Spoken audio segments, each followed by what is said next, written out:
prosperous Alberta.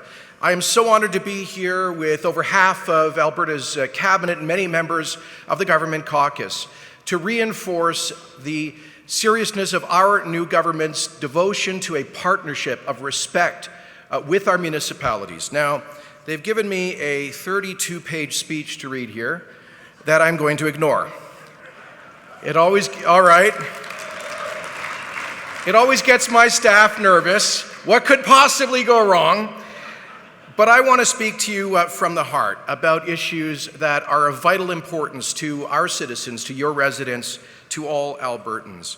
But let me begin by saying how honored our team is to have received the largest democratic mandate in Alberta history, a mandate to get our provincial economy back on track, to stand up and fight for a fair deal for Alberta in the Canadian Federation. And we cannot do that without being Team Alberta. And that includes all of us from different political persuasions from every region of the province, from diverse backgrounds, from communities large and small, from Edmonton and Calgary to the summer villages and to the rural municipalities, our mid-sized cities and in between. We all need to be rowing in the same direction towards prosperity and a strong future for Alberta. I want to, please. And I want to talk to you about three key areas where we need to work together in partnership to collaborate in the service of our citizens. First of all, about getting our economy back on track. Secondly, about getting Alberta's finances in order. And thirdly, about standing up for Alberta and getting a fair deal in the Canadian Federation. On the first question, it is no secret that we have gone through 4 or 5 years of economic decline and stagnation. The average family's household income after tax is down 6 points lower than where it was in 2014. Our GDP per person has shrunk over the past 5 years. And you know that we have seen tens of billions of dollars of investment flee this province for other jurisdictions around the world, much of it going from our energy sector to the energy sectors in places that have lower environmental and labor standards. That's not good for us, and it's not good for the planet either. And so we are facing deep challenges. In addition to that, we're facing volatility on the global stage. What many experts projecting the possibility of a global recession.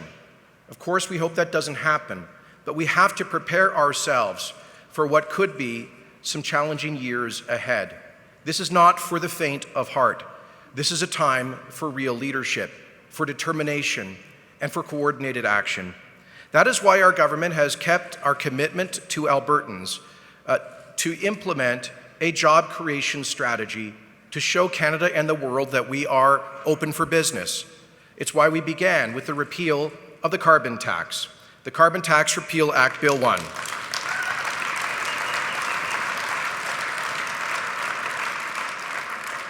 In so doing, we eliminated what I think was a dead weight cost on our economy, on households. It punished them for heating their homes and for people filling up their gas tanks to drive to work. It was a huge cost on small businesses, but also on municipalities, on school boards, on charities and nonprofits. And maybe it could have been justified if there was any demonstrable environmental benefit, but there was not. Even the government that introduced it could not make an estimate of how much it would reduce carbon emissions because the answer was close to zero. What we will do to be responsible about the environmental challenges we all face will be to introduce the Technology, Innovation and Environmental Research Fund, which will be a levy on major industrial emitters to support research and development, to develop technology that can help us reduce carbon and greenhouse gas output.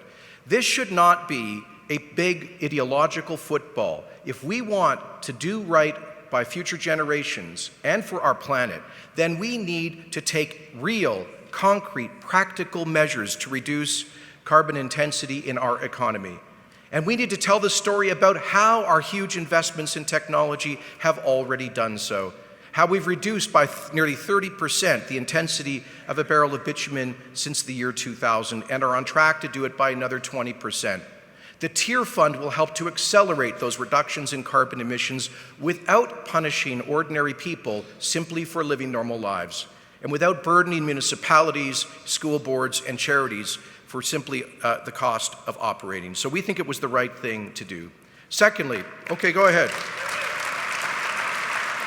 And by the way, about 2/3 of Albertans agreed with us.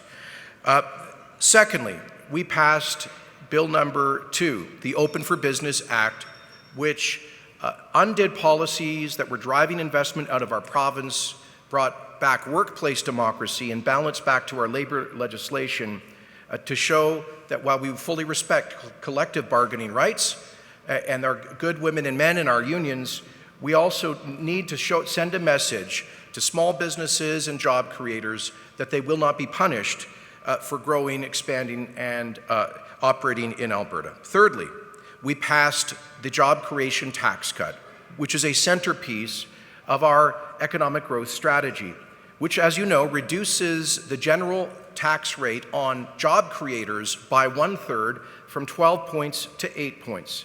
Now, some people say, this has been characterized, I suspect it was on this stage a couple of hours ago, by one of my colleagues in the legislature. This has been characterized as a, quotes, multi-billion-dollar giveaway to profitable corporations. That is frankly completely misleading. Economist after economist after economist has said that this is the most effective way for us to attract job-creating investment in Alberta and to get the economy moving again. Professor Jack Mintz, the most highly respected tax economist in Canada, estimates that this will help to create an additional 55,000 full-time private sector jobs. Professor Bev Dalby at the University of Calgary School of Public Policy estimates that this will significantly grow Alberta's GDP, our per capita GDP, and he estimates that by the 4th year it will actually increase government revenues. Other recent academic research concludes that reducing the business tax rate has the effect of increasing wage levels and incomes for ordinary working people. So this is also a progressive growth strategy. And it should be noted that a previous Alberta government, which raised the business tax rate, saw a 4-year decline in revenues coming from Alberta businesses. By the way, that also happened when they raised income taxes. And we must recognize that we had an advantage which we have lost. While we were raising our rates, our major competitors in the United States were cutting their rates significantly. Business tax rates in the United States slashed by 1/3. Folks, we are competing for job-creating investment with places like Texas and Colorado, Oklahoma, and North Dakota. We've gone from having a lower and more attractive tax environment compared to those states to a significantly higher and less attractive tax environment, which is clearly one of the reasons there has been, that giant sucking sound, as Ross Perot called it, has been tens of billions of dollars of capital relocating to those jurisdictions. You may have seen the recent story about cities in Texas doing direct mail campaigns to employers in Alberta to move them down to Texas, and how apparently some 150 Calgary companies alone have done so in the past 3 years, according to the city of Lubbock, Texas. Well, folks, we can't take that line down. And let me tell you, I will be leading a trade and investment mission to Texas in November with the message that we now have lower taxes, we have a better quality of life. Calgary voted Mayor Nenshi the highest quality of life of any major city in North America. Edmonton, an incredible innovation and tech hub. We have lower cost for AAA office space. We have the youngest and best educated population in Canada, if not in North America. We're reducing red tape through our Red Tape Reduction Action Plan by 1/3. We'll be accelerating approvals to meet or beat any jurisdiction in the United States. I will be down there in Texas to say, Texas, it's on. Alberta will soon be the most competitive jurisdiction in North America for investment and job creation.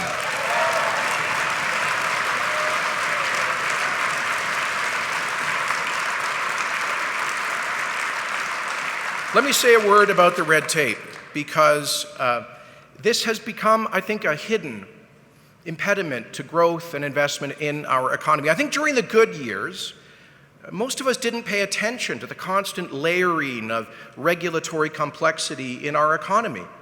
And we're all responsible for it, both the provincial and local and federal governments and regulatory agencies.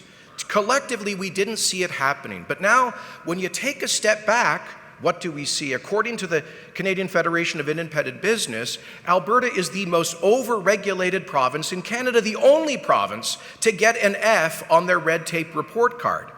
That is so contrary to our image of Alberta as the get-her-done entrepreneurial province that we could see on the west coast next door in British Columbia, that they get an A on the red tape report card and Alberta's been getting an F.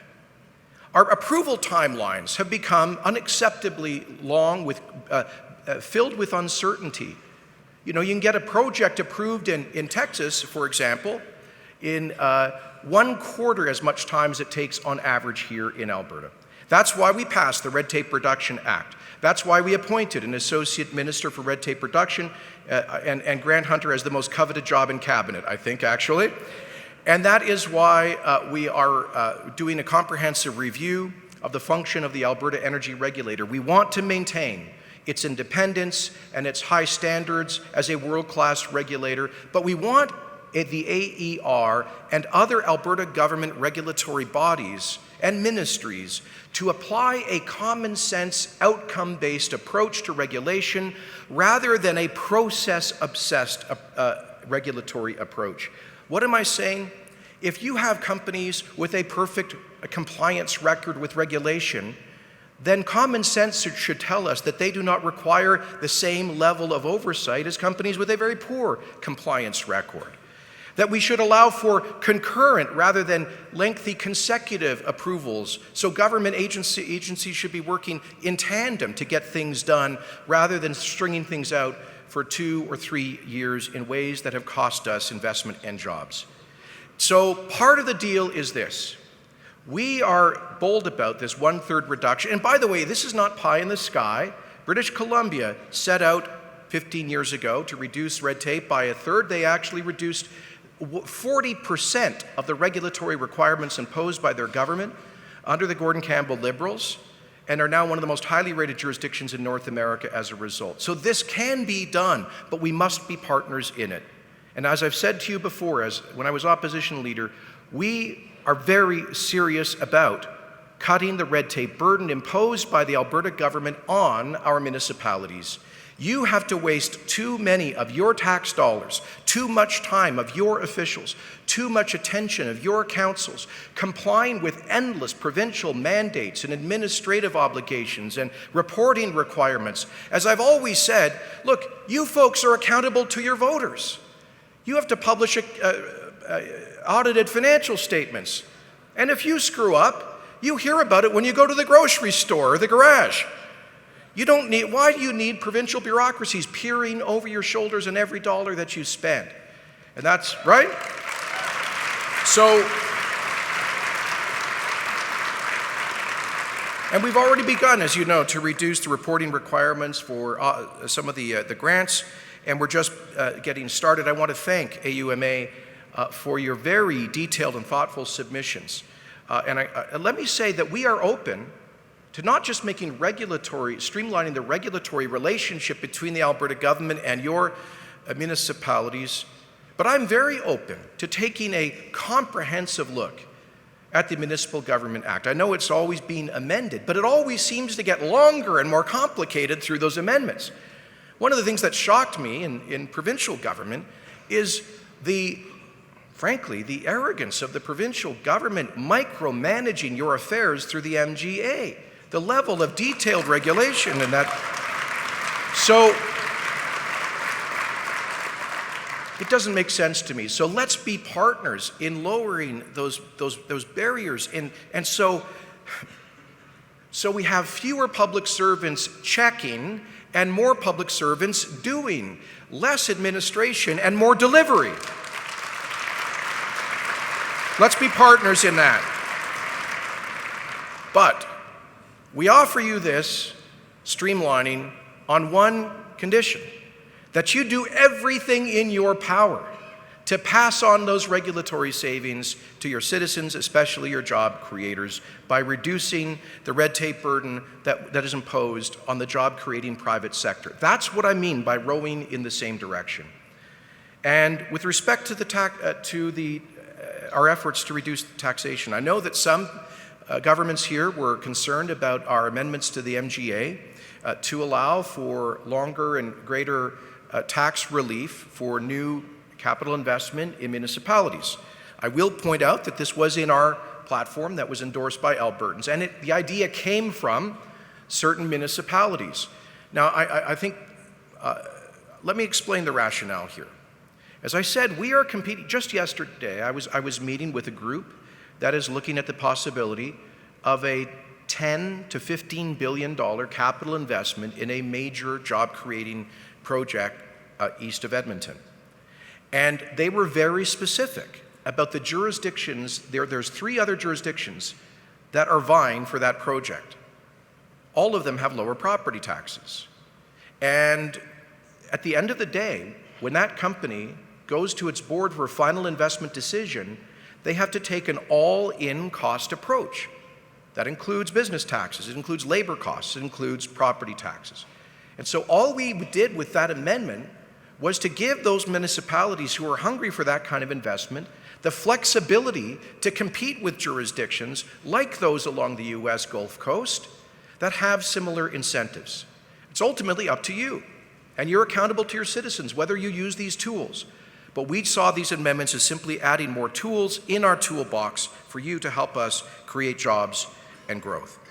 And let me say generally on taxation that we hope that again, we will row in the same direction in trying to restrain or, wherever possible, actually reduce the tax burden on the job-creating functions in our economy.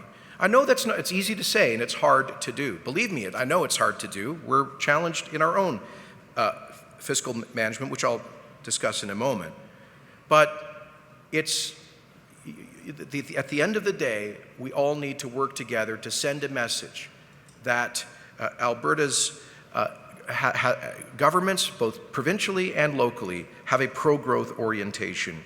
And we encourage you at least not to have tax rates that exceed inflation, economic growth, and population growth. If we can at least manage our affairs in line with the growth of our economy and our populations, then I think we're doing our citizens justice.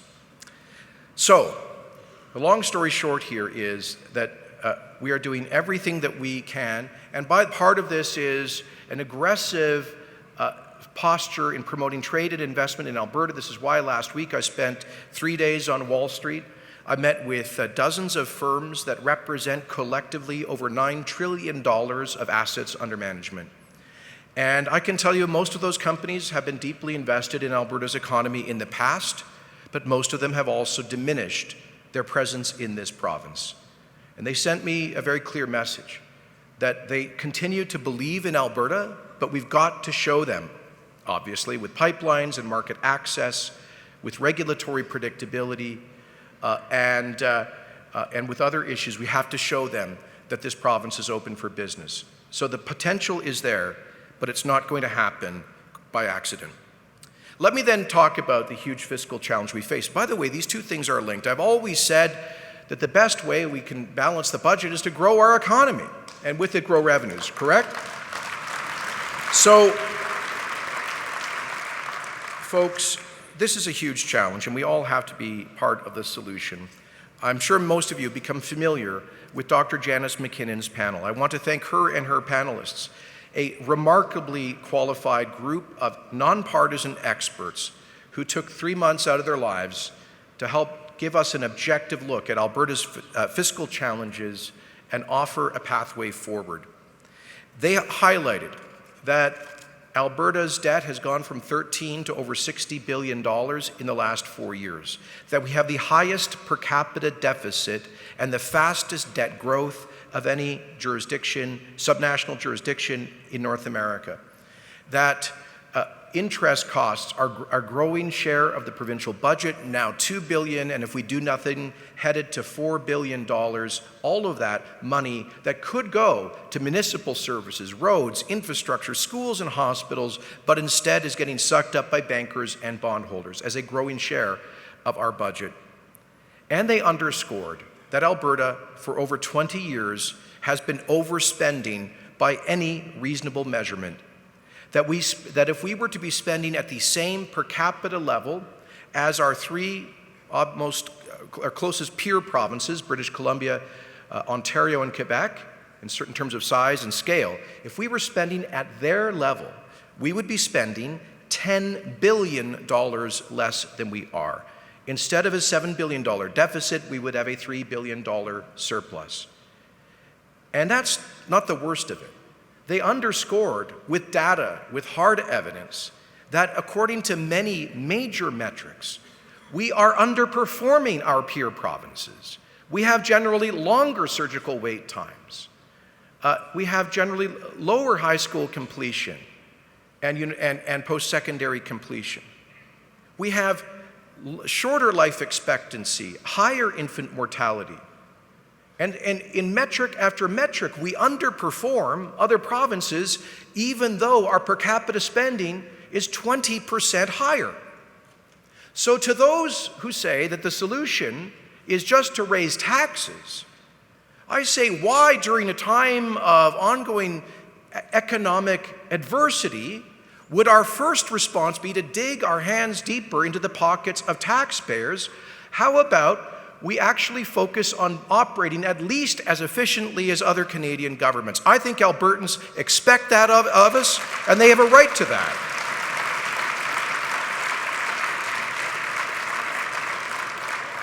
And again, we need to be partners in this. The McKinnon Panel, as you know, underscored that our per capita spending on capital investment has been higher than the Canadian provincial average for 20 years, even though the average age of infrastructure in Alberta is lower than in other provinces.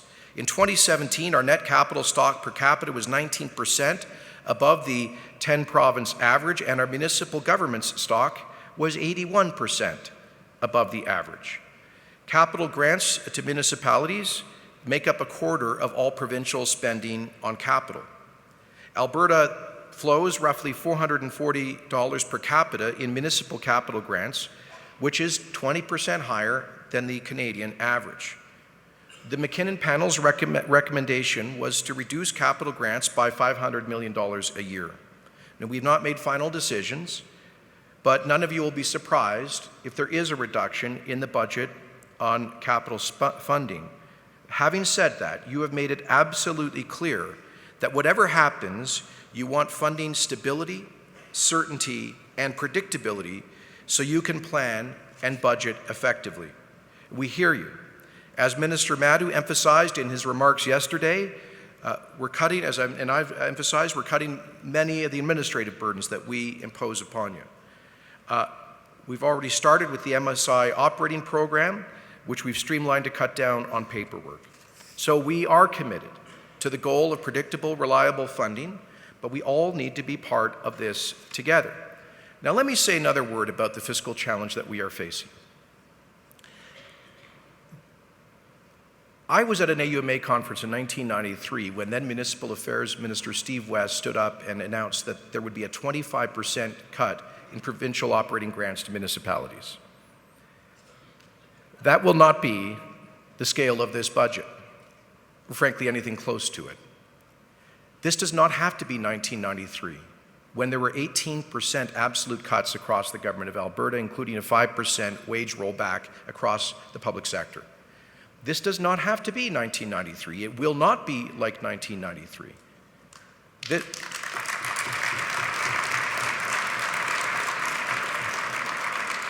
The spending restraint that we must deliver to get back to balance in 4 years and prevent a huge debt problem in this province will be thoughtful, prudent, focused, and limited. There will be, obviously, stakeholders, including perhaps some of you, who don't agree with all of the decisions that we make. And we'll listen to you. And we're trying to take on board your input right now. But please understand, folks, please understand that we cannot continue to kick this problem down the road. That we cannot live forever off of our credit card. We cannot spend money that we do not have. We cannot endlessly burden future generations to pay back plus interest with their taxes for what we consume and spend today. Of course, we want to maintain high-quality public services, and we'll be protecting the most high priority and essential services such as health and education. But we truly believe as a government, by the way, for those who say we should raise taxes, I'd like to point out that in the recent provincial election, there was only one political party that proposed higher taxes, God bless them, the Alberta Liberals, and they got less than 1% of the vote. So there is no democratic, you know why? Because Albertans are ahead of us politicians when it comes to this. And I can tell you, I've seen that on Main Street and in every corner of this province for the past 3 years. We also see it in our public opinion polling. Albertans get it. They understand you can't spend money you don't have. You can't live endlessly off your credit card. You don't want to jeopardize the long-term future of essential public services with billions of dollars of debt payments, and that we have to deal with this. And if we deal with it prudently now, it means we don't have to face a 1993 fiscal scenario 5 or 6 years down the road. So we hope that you will be with us together as Team Alberta as we make some challenging decisions to right the ship, to get our fiscal house in order so that we have reliable funding for key public services in the future.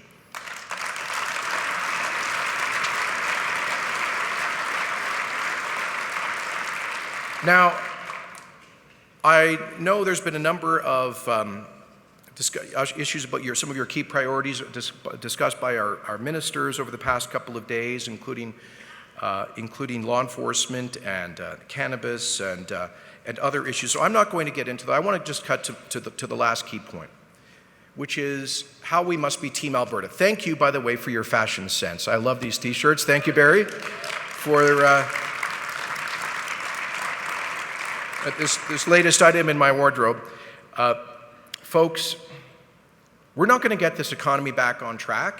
You're not going to have the revenue flow to support the public services that your citizens want, nor will we, unless we break the landlock on this province.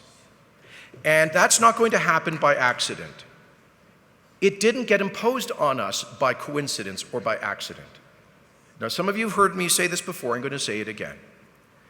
The landlocking of Alberta Energy, which has helped to drive the economic crisis in this province in recent years, was the result of a deliberate, sophisticated, integrated, and largely foreign-funded campaign specifically to landlock Alberta's energy. You know, and I want to thank Mayor Franks for bringing to Sherwood Park Vivian Krause, who's done tremendous heroic research to throw a spotlight on the tens of millions of dollars that has come through something called the Tar Sands campaign, which began at a meeting of the Rockefeller Brothers Fund in New York City 11 years ago, at which some 24 interest groups developed a sophisticated plan. All of the documents are now in the public domain. This is not some kind of theory, this is reality. And they determined that they were going to use every legal and political tool available to them to landlock the oil sands in particular, but the effect is Alberta and Canadian energy from global markets. I always, and you know the sophistication of that campaign. Please look at the problem is that we have tended to look at these issues in isolation, tactically, rather than looking at it, the big picture strategically. But just follow all of the indications here. The endless legal harassment of the Trans Mountain Pipeline expansion was executed by groups funded by organizations like the Tides Fund and Environmental Defense and these other US-funded organizations. Many of the same organizations that have been in court causing delay after delay on Keystone XL. The same organizations who lobbied successfully for the federal government to veto the approved Northern Gateway pipeline. The same organizations who ended up with senior staff in the current federal government who imposed ridiculous new regulatory requirements on TransCanada Energy's proposed Energy East pipeline that caused them to pull the plug after spending $1 billion on that, and with it killing the dream of energy independence in Canada. These are the same groups that informed the federal government's adoption of the No More Pipelines Law, Bill C-69, which according to the Energy Pipeline Association will make the proposal of any major pipelines in the future effectively impossible. These are the same groups that effectively lobbied for and secured the Bill C-48 tanker ban on the North Coast, which is, I think, without precedent in Canadian economic history, a prejudicial attack on only one product that comes from only one province, Alberta bitumen. And these are the same groups that, that continue to fund a very small number of First Nations to challenge pipelines and other projects in court while ignoring the vast majority of Western Canadian First Nations who want to be partners in prosperity through responsible resource development. And so we need to see how these things have been coordinated, and we need to respond in kind. That is why our government was elected with a mandate to fight back, to stand up. Because I always ask, why did these groups target Alberta and Canada exclusively, while the US, where most of them operate, has doubled its energy production, doubled its oil production in the past decade, including, by the way, under the Obama administration that vetoed Keystone XL while it oversaw the shale revolution that doubled US oil production. Global production of hydrocarbon energy has increased by 10 million barrels per day from the United States and OPEC countries and Russia, while this campaign was led against Canada. Why in the world would they focus on the country with the highest environmental, human rights, and labor standards amongst the major energy resources in the world? Why?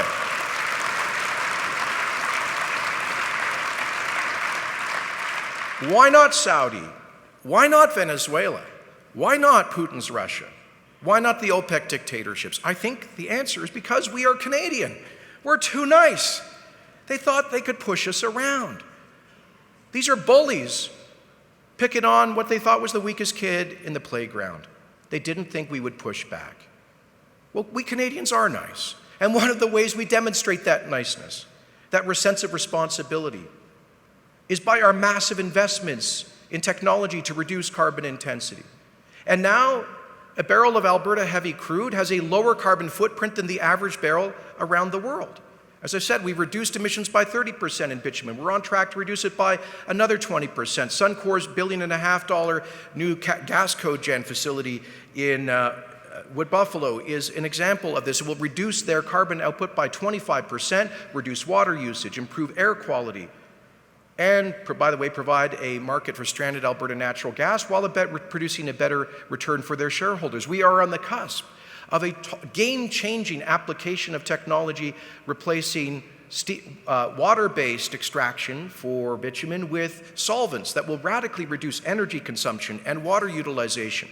All of this will be supported by our tier fund and a levy on major emitters. So, people out there, they talk about ESG, environmental and social governance, the new metric for ethical investment. HSBC and other companies have said they pulled out of the Alberta market while they continue to finance oil and gas development in places like Saudi Arabia and Russia. And so, folks, yes, we will be fighting back. We will be challenging them to look at the entire environmental record based on real and current data, and yes, also to measure Canada's social metrics against any other major energy producer in the world, because when you look at that objectively, based on the data, how we respect human rights, labor rights, women's rights, Indigenous rights, when you look at Canada as an example of social progress and economic mobility in the world, and Alberta within Canada as the greatest engine of social mobility, as the greatest employer of Indigenous people. When you look at this province objectively, compared to any other major energy producer, we knock the lights out. We must be proud of and stand up for our record as a major energy producer.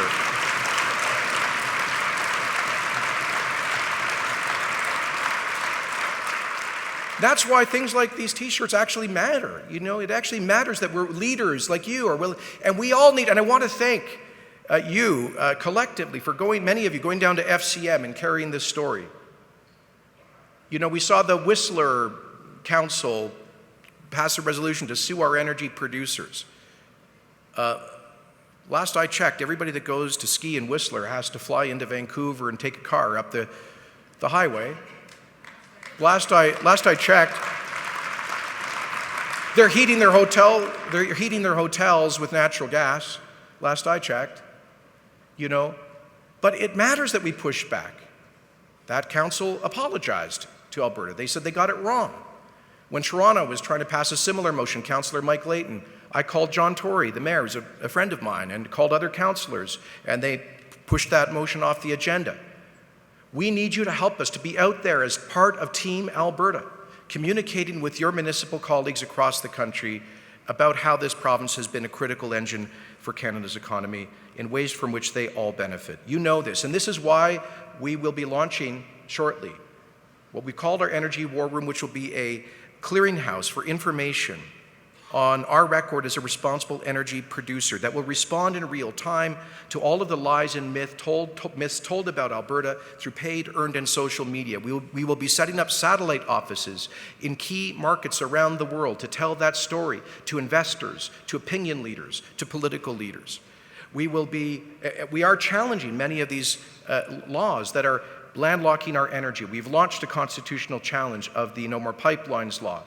We have launched the Indigenous Legal Defense Fund to support pro-development First Nations in defending their right to be consulted by the Crown before the federal government shuts down projects from which First Nations can benefit. Minister of Indigenous Affairs, Wilson, will shortly be introducing in the legislature an act to create the Indigenous Opportunities Corporation, which will be backstopped by $1 billion of the faith and credit of the Alberta Crown to support Aboriginal co-ownership and financial participation in major resource development, because that is a moral obligation to help our First Nations benefit from the resources that lie below the ground that their ancestors inhabited thousands of years ago.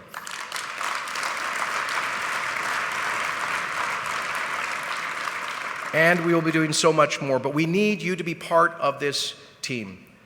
And let me close by saying that we've been through some challenging times, but we Albertans are resilient, we are innovative, we are sometimes audacious.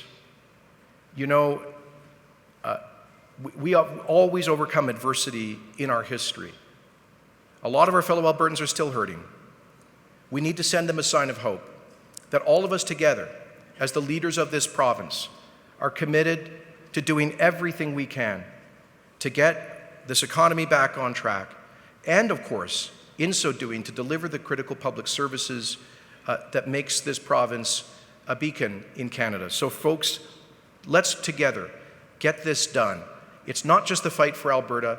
Because we have been played such a central role in Canadian prosperity in recent decades, it's also for our country. And I believe that if we can share our responsibly produced energy with the rest of the world to displace and compete with dictator oil, it's also good for global stability, for global human rights. So friends, together, let us stand up and fight for this province that's been good to us. Let's be good in return to Alberta so that it will continue to be a shining hope for generations to come. Thank you very much.